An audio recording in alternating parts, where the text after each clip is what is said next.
Hey Tom, this is Sam Smyth from Smyth Motorcar Service Incorporated. Hey, look how we made your old new radiator or whatever. We reconditioned it, cleaned it up. It's like brand new. Got the crank hole in it, the whole bit. This drain plug was leaking and had been leaking on this car the whole time. So eventually you would have ran out of fluid. The car would have overheated. So I wanted to let you know. So anyway, we got that all cleaned out and it's all perfect and it's ready to go in on the radiator.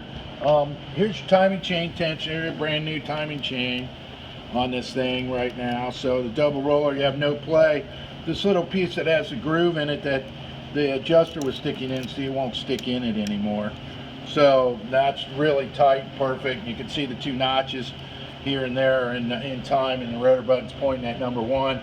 So everything's cool. We're going to get this generator changed today after that bad note. But I want to show you this the hub over here. You know, everything came apart over here on this side, so we don't have much time with this video thing. So there's all the pieces there. We're going to clean that out and see if that'll work. I'm going to have to get another bushing. That thing came apart when we took it apart for that bar piece for the steering. So we still have I don't have a success on these bearings for this piece yet, but I'll get that worked out. We're still moving forward and getting everything done. So just wanted to let you know, we pulled the water pump off. As you know, you got a water pump, and behind it had a little housing thing here, and this was leaking, just seeping antifreeze.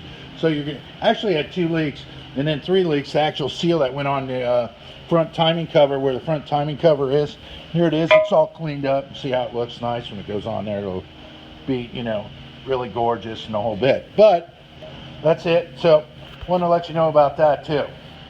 Thanks, Tom. I'll let you know what it costs on those hubs, or a hub or whatever.